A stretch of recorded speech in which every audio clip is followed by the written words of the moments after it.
군사부일체라는 말이 있습니다. 임금과 스승과 아버지의 은혜는 같다는 뜻이지요. 그런데 요즘은 그 높던 권위가 다 무너졌습니다. 옛날처럼 어르신들이 권위를 내세우면은 젊은 사람들에게 꼰대 소리를 듣는 세대가 되었습니다. 그러다 보니 어르신들이 속상할 때가 한두 번이 아닙니다. 또한 사회적으로 60세 이상이 되면은요, 은퇴와 맞물려 있기에 스스로 퇴물처럼 느낄 때가 있고 스스로 뒷방 노인네처럼 느낄 때도 있습니다. 그러나 본문의 바르실레는 우리들에게 새로운 도전을 합니다. 바르실레는 나이가 80세가 되었음에도 불구하고 다윗 왕을 공개함으로 인하여 그의 이름이 성경에 기록되어지고 그로 인해 그의 가문이 명문 가문으로 세워지게 되는 것입니다. 그러면 오늘 본문 바르실레의 공개를 통해서 인생 후반기를 시작하고 살아가는 우리들의 삶은 어떠해야 될 것인가를 다시 한번 생각해 보는 시간들이 되었으면 하는 것입니다. 바르실레 공개는 어떠한 공개였습니까? 첫 번째로요, 겸손한 공개였습니다.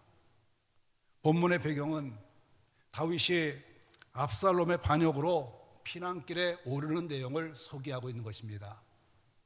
어찌나 급히 피난길에 올랐든지 사무엘하 15장 30절에 보니까 다윗이 감람산길로 올라갈 때에 그의 머리를 그가 가리고 맨발로 울며 가고 그와 함께 가는 모든 백성들도 각각 자기의 머리를 가리고 울며 올라가니라 라고 기록하고 있어요.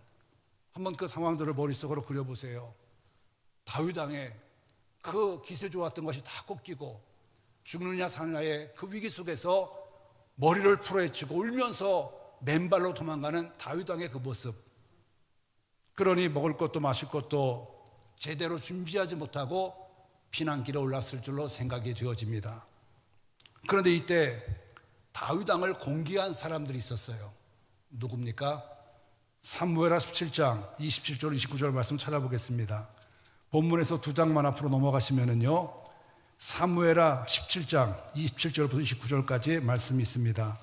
구약성경 페이지로 492페이지 사무엘하 17장 27절부터 29절까지 우리가 한번 천천히 읽어보도록 하겠습니다. 27절부터 있습니다. 시작. 다윗이 마하나임에 이르렀을 때에 암몬 족속에게 속한 라빠 사람 나하스의 아들 소비와 로데발 사람 암미엘의 아들 마길과 로글림 길르앗 사람 바르실레가 침상과 대야와 질그릇과 밀과 보리와 밀가루와 붉은 곡식과 콩과 팥과 볶은 녹두와 꿀과 버터와 양과 치즈를 가져다가 다윗과 그와 함께한 백성에게 먹게 하였으니 이는 그들 생각에 백성이 들에서 시장하고 곤하고 목마르겠다 함이더라. 아멘. 제가 다시 한번 그 다윗 왕을 공개했던 사람들의 이름을 소개해드리면요, 나하스의 아들 소비, 또 암멜의 아들 마길, 길르앗 사람 바르실레, 세 사람을 소개하고 있는 것을 이 시간 발견하게 됩니다. 만약 이 세 사람을 나이로 기록을 했다면요, 누구의 이름이 제일 먼저 앞에 쓰였을까요? 아마도 적어도 바르실레가 80이기 때문에 나머지 두 사람보다는 나이가 훨씬 많았으리라 생각이 되어집니다. 그러나 바르실레의 이름은 이 세 사람 중에 맨 뒤에 기록되어 있는 것을 발견할 수 있어요. 왜 그랬을까요? 이는 저자가 우연히 그렇게 기록한 것도 있을 수 있겠으나 그것보다는 바르실레의 공개는 겸손한 공개였음을 이 시간 우리가 발견하게 되는 것입니다. 어떤 사람들은 교회에서 헌신했는데 사람들이 그 이름을 알아주지 않으면 상처받는 사람들이 있어요. 시험에 들기도 하고, 어떤 사람들은 주보에 그 이름을 기록하는데 다른 사람보다 그 이름이 뒤에 기록되면 그것 때문에 상처를 받고 교회를 나오니 안 나오니 하는 사람들도 종종 보게 됩니다. 그러나 바르실레는 누가 알아주든 말든 상관없이 겸손하게 공개하고 있는 그 모습을 본문 속에서 발견하게 되는 것입니다. 이것이 하나님께서 바르실레를 기억해 주신 이유가 아닐까 하는 사실을 생각해 보게 되는 것입니다. 이것은요, 굉장히 바르실레가 뒤에 기록됐다고 하는 것은 놀라운 일이에요. 왜 그런가 하면은 당시의 상황이나 당시의 정서를 살펴보면은요, 사울왕이 다윗을 죽이기로 마음먹은 사건 하나가 있어요. 아마 다 기억하실 것이에요. 다윗이 골리앗을 죽이고 돌아올 때에 여인들이 뭐라고 소리칩니까? 그렇지요. 할렐루야. 사울의 죽인 자는 천천히요, 다윗의 죽인 자는 만만이로다 했더니 사울이 화가 났어요. 아, 이것들 봐라. 아니, 전쟁에서 이기고 돌아오는데 다윗에게는 만만을 돌리고 나에게 천천을 돌려? 이것들이 나라를 빼앗아서 다윗에게 주겠다는 얘기 아니냐 해가지고, 그때부터 사울이 다윗을 죽이기로 마음먹고 다윗을 미워하고 죽이려고 15년 동안 발부수시며 죽이겠던 것을 보게 되어져요. 지금 이런 상황 속에서 바르실레 이름이 맨 뒤에 기록되어 있는 것을 우리는 이 시간 기억해야 돼요. 사랑하는 성도들이요, 베드로전서 5장 5절에 보면은요, 하나님은 교만한 자를 대적하시되 겸손한 자들에게는 은혜를 베푸신다라고 기록되어 있습니다. 사랑하는 성도들이요, 특별히 제일 남전도의 회원들이요, 하나님의 교회를 섬길 때에 겸손히 섬길 수 있는 주의 권속들이 되시기를 주님의 이름으로 축복합니다. 두 번째로 바르실레의 공개는 어떤 공개였습니까? 끝까지 공개한 공개였어요. 바르실레의 공개는 단일적으로 공개하고 그친 공개가 아니라 다윗 왕이 예루살렘으로 돌아갈 때까지 끊임없이 이어진 공개였음을 우리는 발견할 수 있어요. 조금 아까 읽었던 사무엘하 17장 27, 29절에서 바르실레와 다른 사람들의 공개를 소개를 했었는데요, 오늘 본문에 보니까 본문 31절 32절에서 바르실레의 공개만을 다시 한번 기록하고 있는 것을 발견할 수 있어요. 어떻게 되어 있는가 하면 제가 읽어드리면요, 32절에서 바르실레는 매우 늙어 나이가 80세라 그는 큰 부자이므로 왕이 마하나임에 머물 때에 그가 왕을 공개하였더라. 아멘. 기록을 해요. 분명히 그 앞에 기록을 했기 때문에 굳이 다시 한번 설명 안 해도 바르실레가 마저 공개했지라고 우리는 알고 있는데, 19장에 굳이 그 사람의 이름만 꺼내가지고 다시 한번 마하나임에서 다윗 왕을 공개했다라고 기록을 함으로써 그 바르실레의 공개는 한 번 공개하고 그친 것이 아니라 이 다윗이 압살롬과의 전쟁에서 승리를 거두고 돌아올 때까지 끊임없이 이어진 공개를 했던 장본인을 이 시간 본문 속에서 우리들에게 밝혀주고 있는 것입니다. 어떤 사람들은 처음에는 상대방도 감당하기 힘들 정도로 충성하는 사람이 있어요. 그러다가 시간이 지나면은 충성이 점점 멀어지는 사람들이 있습니다. 대표적으로 누가 그랬습니까? 디모데후서 4장 10절에 보니 데마라고 하는 사람이 그랬어요. 데마. 이 데마는요, 다른 성경에 보니까 뭐라고 기록되어 있는가 하면은 바울 사도가 데마를 향해서 나의 동력자다라고 하는 표현을 써요. 나의 동력자. 바울이 동력자라고 할 정도면은요, 이 데마는 대단한 사람이에요. 오늘날로 말하면은 아마 목사님급이나 장로님급 되는 그 정도 수준의 일꾼이었어요. 나의 동력자다. 누가 이름과 그 데마 이름을 같이 써요. 같은 맥락에서. 그랬는데 디모데후서 4장 10절에 뭐라고 되어 있습니까? 데마는 이 세상을 사랑하여 나를 버리고 데살로니가로 갔고, 그렇게 바울 옆에서 동역자로 잘 섬겼던 데마인데 복음을 증거하다가 어려움이 닥치니까 복음이고 바울이고 다 때려쳐라. 아니, 하나님의 복음을 증거하는데 바울이 감옥에 갇혀? 나 괜히 쫓아다니다는 나도 같이 감옥에 가겠구나 해가지고 그는 바울을 등지고 세상으로 떠나가는 안타까운 마무리가 되어 있는 것을 성경 속에서 발견할 수 있어요. 이런 사람들에게는 상급이 없습니다. 그런 어떤 사람들은 끝까지 충성하는 사람들이 있어요. 아까도 예배 전에 그 목사님과 또한 사회 보시는 집사님과 차를 마시면서 대화를 나누는데 40년 동안 교회에 충성하셨대요. 이거는 보통 충성이 아니에요. 정말로 대단한 겁니다. 40년. 말이 40년이지 일생을 하나님의 교회를 위해서 헌신하신 거예요. 이렇게 헌신하는 사람들이 있어요. 열왕기하 4장 8절에 보니까 수넴 여인이 등장합니다. 어느 날 엘리사가 수넴 지역에 복음을 증거하러 갔는데 이 여인과 맞닥뜨렸어요. 그리고는 여인이 엘리 선지자를 초청합니다. 우리 집에 오셔서 음식을 드시고 손발을 씻으시고 좀 쉬었다가 가시지요. 근데 그 다음에 보니까 또 와요. 그래가지고 이 여인이 남편과 의논합니다. 여보, 저 하나님의 사람이 이 수넴에 자주 왕래하는데 우리가 저분을 위해서 담 위에다가 집을 짓고 저분이 필요한 책상이나 촛대 뭐 여러 가지 필요한 것들을 두어서 이곳에 올 때마다 좀 쉬고 또한 그 일을 감당할 수 있도록 우리가 도와드립시다. 그러자 남편도 그것이 좋겠다고 찬성해가지고 이 엘리사가 수넴에 갈 때마다 그 집에 가가지고 부담 없이 쉬면서 그곳에 복음을 증거하고 하나님의 일을 감당하는 그 사역이 소개되는 것을 발견하게 되어져요. 그런데 여기서부터 문제가 생깁니다. 어떤 문제입니까?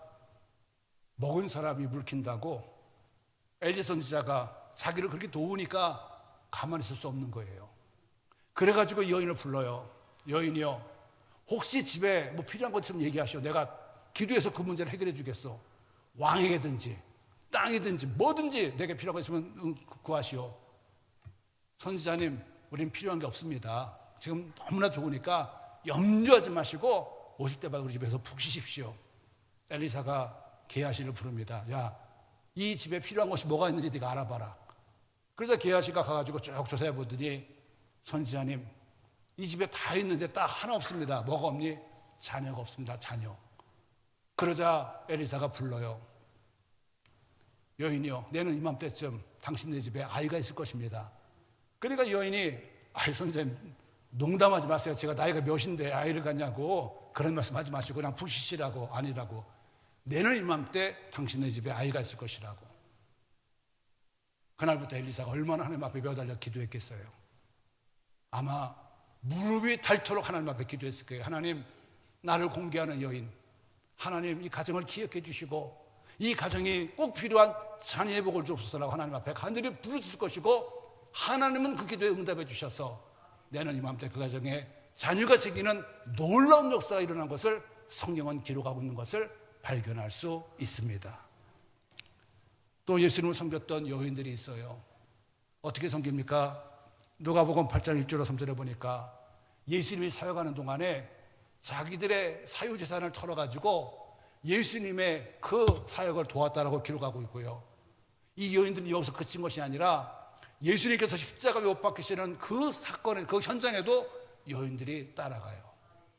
또 여기서 그친 것이 아니라 예수님이 이제 성령을 기다리라고 명하시고 승천하신 이후에 마가의 다락방에 기도할 때에 여인들이라고 하는 그 대표 이름으로 그들이 소개되었고, 그 현장에까지 그 여인들은 예수님을 배반하지 않고 끝까지 따라가면서 충성했던 그 모습을 발견하게 되는 것입니다.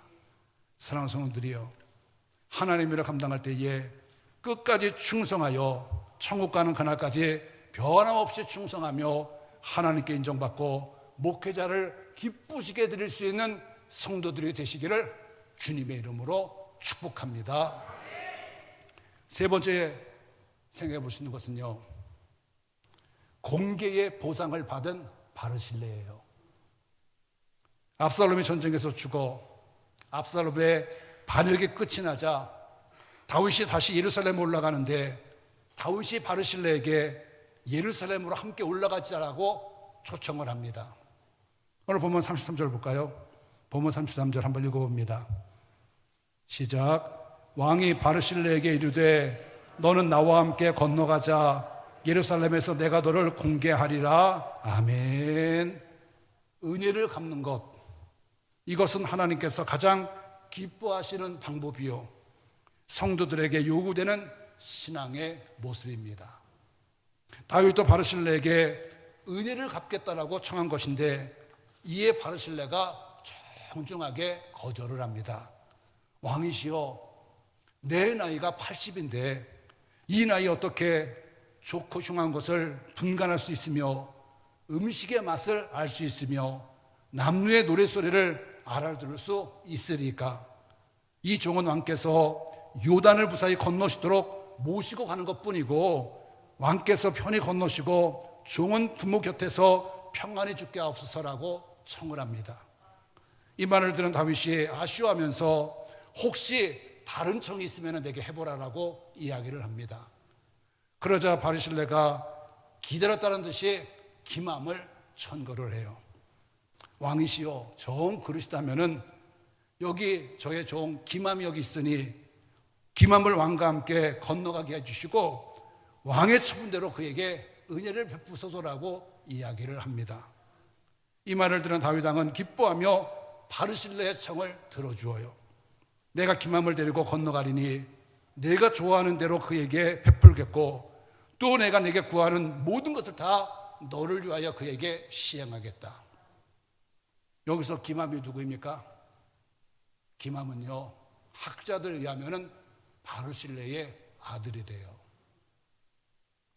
바르실레는 그 아들 기맘의 발판이 되어서 왕에게 헌신하였을 때에 기맘은 왕의 은총을 받고 나라의 중앙부대로 진출하게 된 것입니다.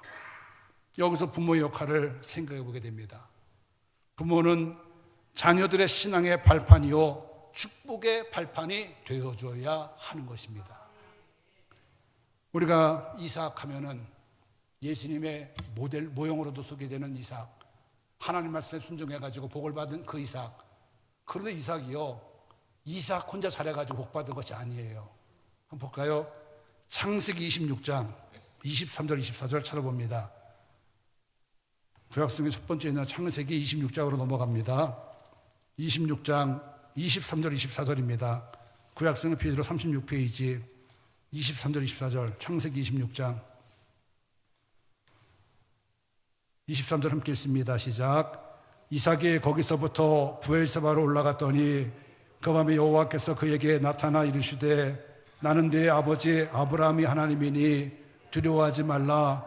내 종 아브라함을 위하여 내가 너와 함께 있어 내게 복을 주어 네 자손이 번성하게 하리라 하신지라. 아멘. 하나님이 이삭에게 복을 주신 이유는요, 그 아버지 아브라함으로 말미암아 내가 너에게 복을 주시겠다라고 말씀하고 계시는 그 모습을 이 시간 발견하게 되어집니다. 우리 부모님들은 자녀들의 축복의 발판이 되어주고 우리 부모님들은 자녀들의 믿음의 발판이 되어줘야 돼요. 우리 부모님들이 심은 것들을 자녀들은 거두며 이 세상을 살아가는 겁니다. 우리 목사님들이 목회하면서 제일 부러운 목회자들 어떤 목회장 가면은요 3대에 걸쳐서 목회자인 가정이 있어요. 이런 분들은요 게임이 안 돼요. 이분들은 가만히 놀고 먹어도 하나님 은혜로 목회가 됩니다. 왜요? 할아버지, 아버지가 심어놓은 게 있기 때문에. 좀 난 사람들은 2대에 걸쳐서 목회자 가정. 이런 분들은요 아버지가 심어놓은 게 있으니까 아들은 조금만 열심히 하면 잘 돼요. 당대 목회자가 된 사람, 이런 분들은요 정말로 성도들이 눈물로 기도해 주지 않으면 목회가 안 돼요. 정말로 많은 걸 기도해 줘야 됩니다. 그러니까 이 부모님들의 역할이 뭔가, 우리 제일 남전도회 회원들의 역할이 무엇인가. 우리 남전도회 회원들이 심은 대로 하나님은 그것을 거두시고 여러분의 자녀들에게 갚아주시는 놀라운 복과 은혜를 허락해 주시게 되는 것입니다. 사랑하는 성도들이요, 제일 남전도 여러분들의 삶은 자녀들의 축복의 발판이 됨을 분명하게 기억하시고 많은 것을 심고 많은 것을 헌신할 수 있는 믿음의 가정들이 되시기를 주님의 이름으로 축원합니다. 기도드리겠습니다.